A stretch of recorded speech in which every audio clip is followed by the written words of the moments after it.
Hey there, I'm Ben Mankiewicz. Thanks for joining us on TCM. Throughout the weekend, from now through Monday, we are honoring Memorial Day with a lineup of war pictures. Tonight, we're also focusing on Gregory Peck, our star of the month.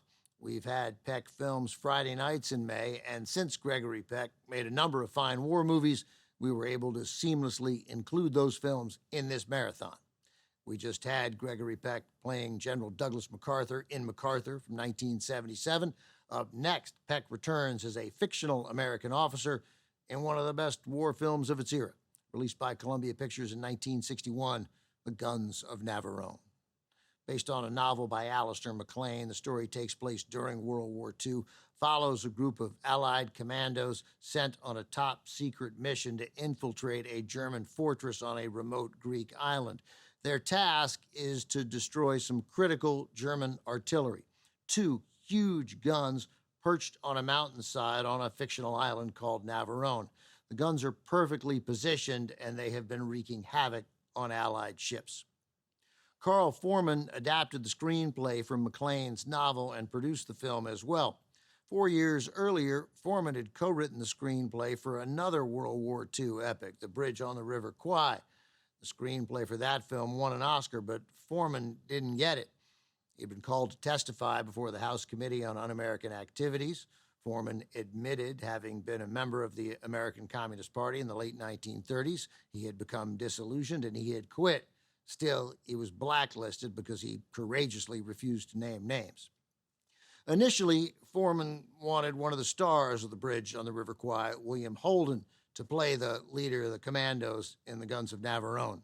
But Holden's salary demands were just too high, so Foreman took the project to Gregory Peck instead, hardly a step down. Peck was one of the most respected leading men in Hollywood, and he soon gave the definitive performance of his career, winning an Oscar for playing Atticus Finch in To Kill a Mockingbird, released a year after this film. Here, he leads an international cast full of stars, including David Niven, Anthony Quinn, Stanley Baker, Anthony Quayle, James Darren, Irene Pappas, and Gia Scala. From 1961, directed by J. Lee Thompson, Gregory Peck leads the way in The Guns of Navarone.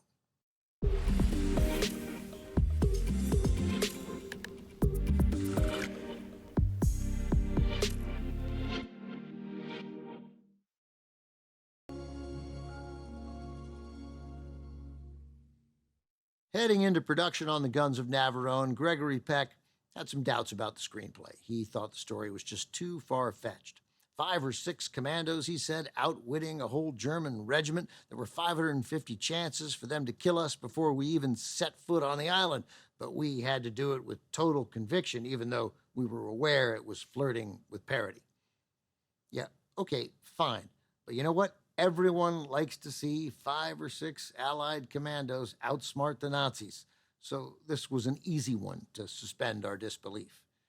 Despite those reservations from Peck, the movie is excellent, became one of the biggest box office hits of his career, second only, in fact, to The Omen, released 15 years later. It was also a top contender at the Academy Awards, earning 7 nominations, including Best Picture and Best Adapted Screenplay for Carl Foreman. It won a single Oscar for special effects.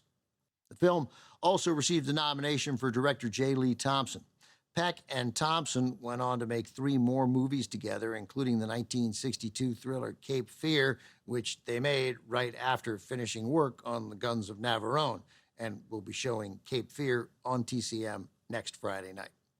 Coming up, Gregory Peck stars in a Korean War movie directed by Louis Milestone, a great one. Pork Chop Hill from 1959 is next on TCM. Next on TCM, Pork Chop Hill, then The Purple Plain, and later, Days of Glory. It's a night of Gregory Peck on TCM.